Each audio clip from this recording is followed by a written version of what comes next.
তৃতীয়বারের মতো ভারতের প্রধানমন্ত্রী হিসেবে শপথ নিতে চলেছেন নরেন্দ্র মোদী। আগামী 9 জুন সন্ধ্যায় রাষ্ট্রপতি ভবনে শপথ নেবেন তিনি। মোদীর শপথ গ্রহণ অনুষ্ঠানে উপস্থিত থাকবেন বাংলাদেশের প্রধানমন্ত্রী শেখ হাসিনা। তার আগে রাজধানীতে সিএনএন ক্যামেরার মুখোমুখি বাংলাদেশের প্রেসমন্ত্রী শাবান মাহমুদ জানান বাংলাদেশের প্রধানমন্ত্রী শেখ হাসিনার রাজধানী সফরের একাধিক কর্মসূচি সম্বন্ধে। এই মুহূর্তে আমি রয়েছি দিল্লিতে অবস্থিত বাংলাদেশ হাইকমিশনে। আমার সাথে রয়েছেন বাংলাদেশ হাইকমিশনের প্রেস মিনিস্টার শাবান মাহমুদ সাহেব। শনিবার দুপুরেই নয়াদিল্লি পৌঁছবেন বাংলাদেশের প্রধানমন্ত্রী শেখ হাসিনা। 9 জুন নরেন্দ্র মোদীর শপথ গ্রহণ অনুষ্ঠানে উপস্থিত থাকবেন তিনি। তার আগে রাজঘাটে মহাত্মা গান্ধীর স্মৃতিসৌধে শ্রদ্ধা জানাবেন। নয়াদিল্লিতে নরেন্দ্র মোদীর সঙ্গে বৈঠক করবেন তিনি।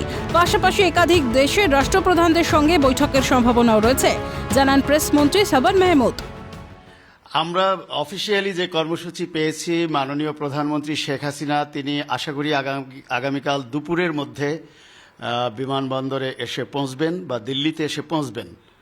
এর পরবর্তীতে আগামীকাল তেমন কোনো কর্মসূচি নেই, তবে তিনি বিভিন্ন পর্যায়ে অনেকের সঙ্গে কথা বলবেন। পরশু আপনি জানেন যে মাননীয় প্রধানমন্ত্রী নরেন্দ্র মোদী তার নতুন সরকারের শপথ গ্রহণ অনুষ্ঠান করতে যাচ্ছেন, সম্ভবত সন্ধ্যা 7:20 সেই অনুষ্ঠানে মাননীয় প্রধানমন্ত্রী যোগ দিবেন। এর আগে মাননীয় প্রধানমন্ত্রী রাজঘাটেও যাবেন মহাত্মা গান্ধীর প্রতি শ্রদ্ধা নিবেদন করতে, যতটুকু আমরা জানতে পেরেছি। এবং এর ভেতর দিয়ে মাননীয় প্রধানমন্ত্রী ভারতের প্রধানমন্ত্রী নরেন্দ্র মোদীর সঙ্গে হয়তো গুরুত্বপূর্ণ কোনো বৈঠক করতে পারেন। এছাড়াও আরও কয়েকটি দেশের সরকার প্রধান আসছে, তাদের সঙ্গেও হয়তোবা কোনো সাইডলাইন বৈঠক হতে পারে, তবে এখন পর্যন্ত চূড়ান্ত হয়নি। প্রধানমন্ত্রী নরেন্দ্র মোদীর সমর্থনেই বাংলাদেশে বিপুল জয় এসেছে শেখ হাসিনার ঝুলিতে।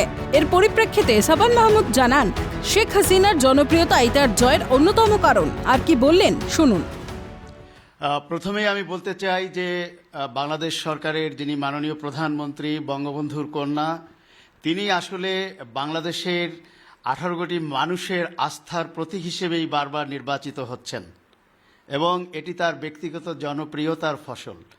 আওয়ামী লীগ তার সমর্থিত দল, এটিও বারবার ক্ষমতায় আসছে, আসলে এই দলটি জনগণের কল্যাণে কাজ করে আসছে এজন্যই। এবং শেখ হাসিনার যোগ্য নেতৃত্বের কারণেই তার নিরঙ্কুশ সংখ্যাগরিষ্ঠতা। ভারতের সাথে বাংলাদেশের একটি চমৎকার সম্পর্ক রয়েছে স্বাধীনতার পর থেকে। বিশেষ করে ভারতের প্রধানমন্ত্রী নরেন্দ্র মোদী সরকারের সঙ্গে আমাদের মাননীয় প্রধানমন্ত্রীর দ্বিপাক্ষিক সম্পর্ক, সমঝোতা এবং পারস্পরিক বন্ধুত্বপূর্ণ সম্পর্কের মাত্রাটা একটা অনন্য উচ্চতায় পৌঁছেছে এবং দুই নেতৃত্বাধীন সরকারে আমি মনে করি যে ভারত বাংলাদেশের সম্পর্ক বা দুই দেশের জনগণের যে সম্পর্ক, সেটি একটি আলাদা মাত্রায় রূপ নিয়েছে। রাজধানীতে একাধিক বৈঠক থাকলেও তার নিছকই সৌজন্য সাক্ষাৎ বলে মত বাংলাদেশের প্রেস মন্ত্রীর। আপাতত কোনো দ্বিপাক্ষিক বৈঠকের সম্ভাবনা নেই বলেই জানান তিনি। তিনি আসছেন ভারতের দুইবারের প্রধানমন্ত্রী এবং তৃতীয়বার যিনি শপথ গ্রহণ করতে যাচ্ছেন শ্রীমতী নরেন্দ্র মোদীর শপথ গ্রহণ অনুষ্ঠানে। এটি একটি শপথ গ্রহণ অনুষ্ঠানের মধ্যেই সীমাবদ্ধ থাকতে পারে। এর বাইরে যদি কোনো গুরুত্বপূর্ণ বৈঠক হয়, সেটি হবে একান্ত সৌজন্য বৈঠক, সেই জায়গায় কোনো চুক্তির বিষয় নিয়ে বা দ্বিপাক্ষিক কোনো বিষয় নিয়ে, কারণ ভারতের নতুন সরকারের যাত্রাই তো শুরু হয়নি। আগামীকাল দিল্লিতে এসে পৌঁছাচ্ছেন বাংলাদেশের মাননীয় প্রধানমন্ত্রী। তিনি তারপর তার প্রচুর প্রোগ্রাম রয়েছে। প্রধানমন্ত্রী নরেন্দ্র মোদীর যে শপথ গ্রহণ অনুষ্ঠান, সেখানে তিনি রাষ্ট্রপতি ভবনে যোগ দেবেন, যাবেন রাজঘাটে। একই সাথে একটি কিন্তু দ্বিপাক্ষিক বৈঠক, যদিও সৌজন্য সাক্ষাৎ বলছেন, সেই সৌজন্য বৈঠকও কিন্তু হওয়ার সম্ভাবনা রয়েছে প্রধানমন্ত্রীর সাথে এবং অন্যান্য রাষ্ট্রপ্রধানদের সাথেও। নিউ দিল্লি থেকে ক্যামেরাম্যান জ্যাকির সাথে ইন্দ্রাণী দাশগুপ্ত রিপোর্ট, ক্যালকাটা নিউজ।